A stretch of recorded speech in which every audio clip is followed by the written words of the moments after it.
আসসালামু আলাইকুম প্রিয় দর্শক বন্ধুরা, আমি মুফাসসির আপনাদের সাথে যুক্ত হলাম আজকে হকেশ্বর থেকে। তো হকেশ্বরের যে সৌন্দর্য আছে সেই সৌন্দর্য আপনাদেরকে ঘুরে ঘুরে দেখাবো এবং হকেশ্বরের যে মানুষজনের জীবনযাত্রা কীরকম এই বিষয়গুলা তুলে ধরবো। তো আপনারা যারা আমাদের ভিডিওগুলো প্রতিনিয়তই দেখেন, আজকে শেষ পর্যন্ত সম্পূর্ণ ভিডিওটা দেখবেন, তাহলে এই হকেশ্বরের মানুষজনের জীবনযাত্রা এবং সৌন্দর্য উপভোগ করতে পারবেন। শেষ পর্যন্ত আপনারা ভিডিওটা কন্টিনিউ করতে থাকেন এবং ভিডিওটা ভালো লাগলে অবশ্যই লাইক কমেন্ট শেয়ার করে সুন্দর মায়াবী দৃশ্য, অপরূপ সৌন্দর্যই ফুটে উঠেছে চর এবং আশেপাশে কিছু গরু বাছুর নিয়ে চলে এসেছেন রাখাল। মাঠে গরু বাছুর ছাড়া আছেন এবং এই সুন্দর জেলে ভাইরা ট্রলার নিয়ে ছুটে চলছেন মাছ ধরার উদ্দেশ্যে তাদের আপন গতিতে। এখানে জেলে ভাইরা মাছ ধরেন, সেই মাছ বাজারে নিয়ে বিক্রি করেন আর সেই টাকা দিয়ে তারা তাদের পরিবারের চাহিদা পূরণ করেন। আমরা যখন চরে যাচ্ছিলাম কাঁচকলের বাঁধের রাস্তা ধরে, তখন এই সুন্দর দৃশ্যটা আমাদের চোখে পড়ে।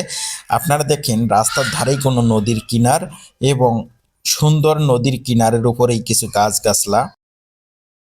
হকেশ্বর যাওয়ার একমাত্র মাধ্যম নৌকা। ফকিরেরহাট থেকে হকেশ্বর যেতে মাত্র 10 টাকা নেয়, 10 টাকায় আপ ডাউন করে দেয়।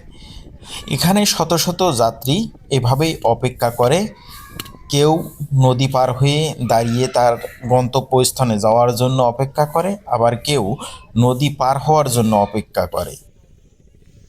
নৌকায় উঠে 10 থেকে 15 মিনিট নৌকার মধ্যে জার্নি করতে হবে, তারপরে আপনারা ফকিরেরহাট থেকে হকেশ্বরের ঘাট পর্যন্ত যেতে পারবেন। এখানে অনেকেই নদীতে মাছ ধরে, ওই যে সামনে পিছনে বিভিন্ন রকম ট্রলার আছে।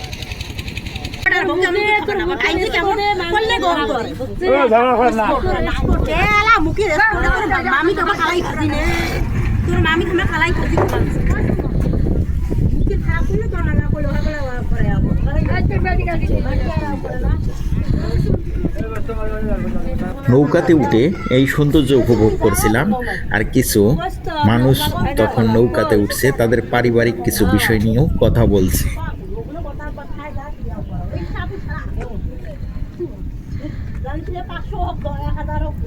যেমন মানুষ করবে না, চাই ওদের বেড়া মানুষ করছে, আমরা কি করছি?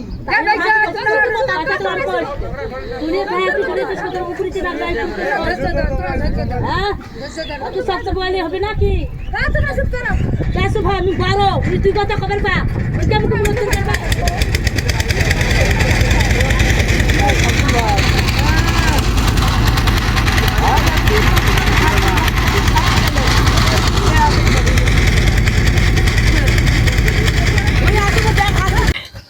কিছুদিন আগে কোনো চরের সৌন্দর্য ছিল কাশফুল এবং কাশিয়ের যে গাছ সেইগুলা ছিল, এখন কোনো কাশফুল বা কাশিয়ের গাছ কেটে ফেলছে। তো চরের মধ্যে যে প্রচুর পরিমাণ গরু ছাগল বাঁধা থাকে, এইগুলাও এখন আপাতত দেখা যাচ্ছে না। আমরা আপনাদের মাঝে সম্পূর্ণ ভিডিওতেই ঘুরে ঘুরে সব কিছু তুলে ধরবো চর সম্পর্কে। চরের প্রত্যেকটা মানুষজন কোনো অনেক পরিশ্রমী এবং অনেক কষ্ট করে। তারা দেখেন সকাল হলে বাড়িতে কিছু রান্না বাড়া করে খাওয়া দাওয়া করে মাঠে চলে আসে। তারা সকাল থেকে সন্ধ্যা পর্যন্ত মাঠে বিভিন্ন রকম কাজ করে, কেউ ঘাস তোলে, কেউ জমিতে সবজির চাষ করে, মানে বিভিন্নজন বিভিন্ন পেশায় নিয়োজিত থাকে। এই যে জমিটা দেখতেছেন, জমিতে কোনো কলাই চাষ করা হয়েছে। তো এখানে জমিতে কোনো এক এক জমিতে এক এক রকম ফসল চাষাবাদ করা হয়। এখানে কোনো কিছু জমিতে আপনার ধানের চাষও করছে, আবার কিছু কিছু জমিতে কলাইও চাষ করছে, আবার কিছু জমিতে আলু চাষ করে। তো আমরা সব কিছুই আপনাদের মাঝে আজকে ঘুরে ঘুরে দেখাবো।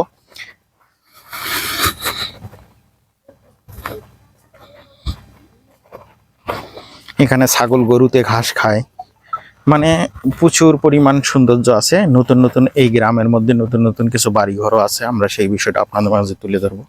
আসসালামু আলাইকুম, কি করেন?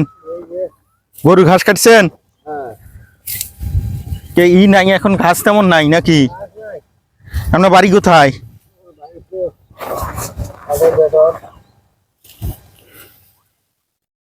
তো প্রিয় বন্ধুরা, এখানে দেখতে পাচ্ছেন এই যে ঘাস কাটতেছে।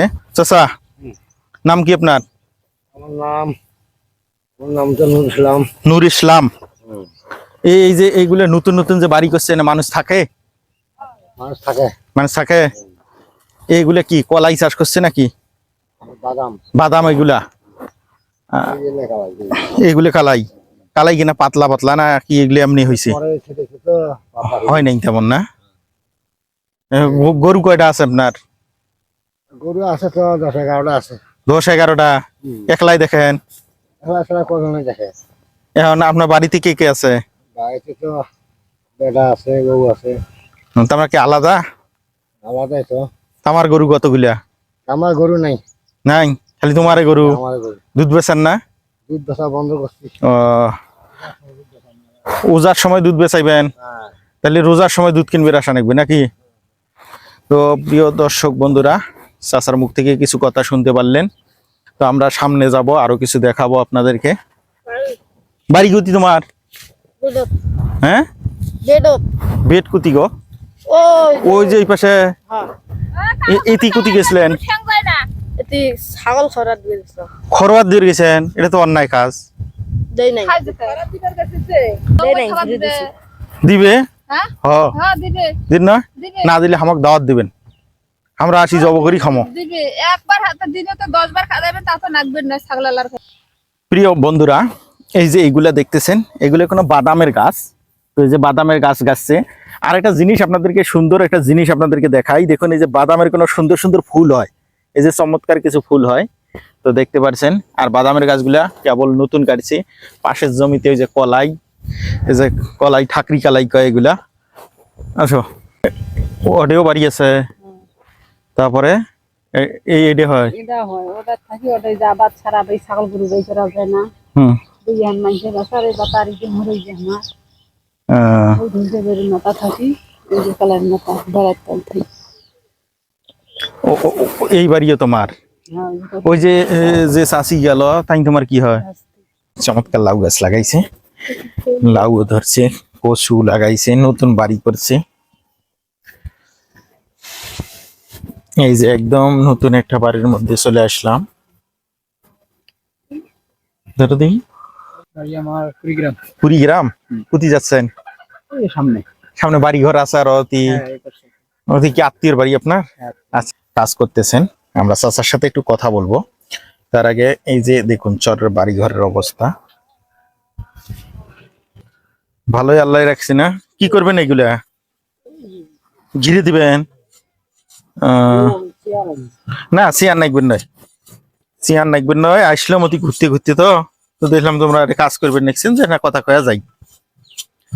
এই বাস কি কিনি আনা নাকি না? কটে হাতে আনে?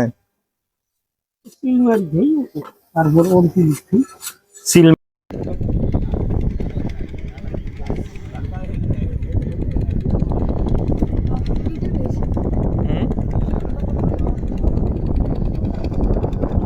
সারাদিন চরের বুকে কাজ শেষে তারা কোনো এইভাবে নৌকার জন্য অপেক্ষা করে কখন সেই কাঙ্ক্ষিত ওপারে যাওয়ার ট্রলারটি চলে আসবে। সেই ট্রলারে উঠে সকলে কোনো আবার সেই তাদের নিজ নিজ গন্তব্যস্থানে চলে যাবে।